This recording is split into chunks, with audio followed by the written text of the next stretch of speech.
Hai guys, Wahyudi Energi. Oke, ke-8. Saya akan kasih tahu ya clue-nya tentang sebuah sistem proyek pengadaan barang dan pembangunan. Jadi saya menguasai elemen tanah ya, jadi saya tahu prosesnya. Jadi saya akan membahas tentang proyek KICI, proyek kereta cepat, kenapa bisa membengkak, bisa nyampe triliunan lebih ya, untuk jarak yang tidak terlalu jauh ya. Bandung Jakarta itu tidak terlalu jauh, hanya perjalanan 2 jam 2 jam setengah naik motor. Nah, sekarang saya akan jelaskan kenapa bisa membengkak ya. Jadi KPK kalau ingin mengusut di mana letak korupsinya itu markup, penggelembungan dana. Jadi ingin mengetahuinya adalah dari proyek pembebasan lahan.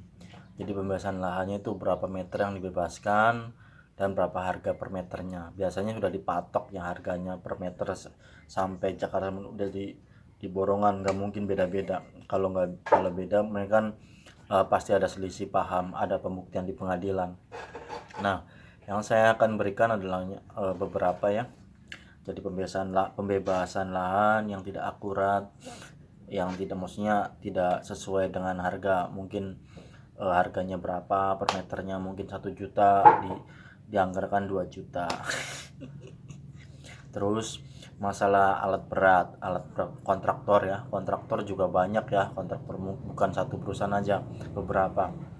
Nah, beberapa kontraktor ini melakukan pelembungan ya, penggelembungan dana. Jadi harga dari kontraktor itu sekian, cuman dari pihak-pihak manajemen pemerintah itu ingin lebih gitu, dilebihkan sedikit.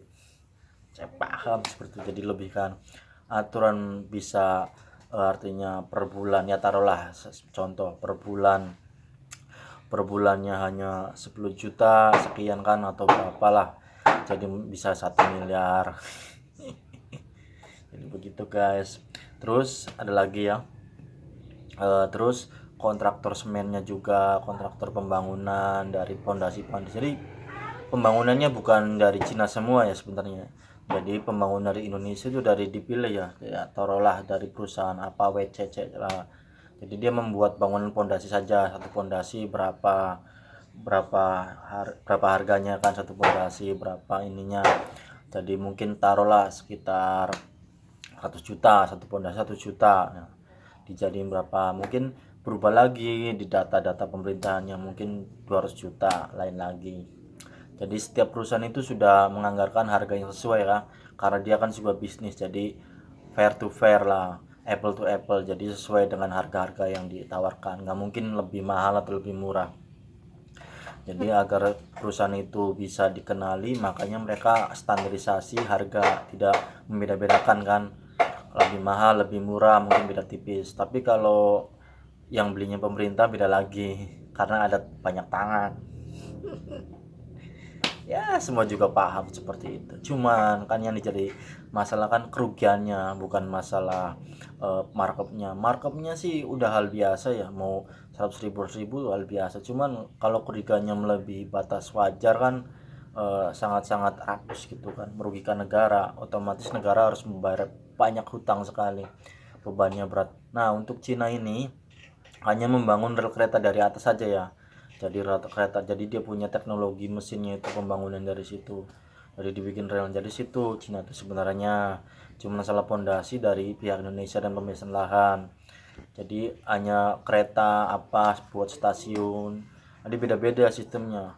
Jadi proyeknya itu hanya banyak ya, ada kontraktor ini, ada perusahaan ini masuk, semuanya udah dianggarkan. Jadi sistemnya kayak pad to pad, jadi spare part gitu kan, ada pembagian roda, ada pembagian ini. Jadi seperti bisa pahami, karena saya tuh mekanik juga ya, jadi mengerti untuk sistem-sistem permesinan, pemasangan. Nah guys, untuk dipahaminya KPK ya, pembebasan lahan, terus kontraktor juga, kontraktor pasti jujur ya, nggak mungkin nutupin. Terus apa namanya, pondasi juga, satu pondasi berapa, terus harga yang di Cina ini harganya berapa. Jadi begitu guys, silahkan dibayangkan jika 60 tahun kita masih dikuras terus sama Cina. Ini sangat pembodohan ya jika hal seperti ini masih tidak dipahami juga oleh KPK. Assalamualaikum.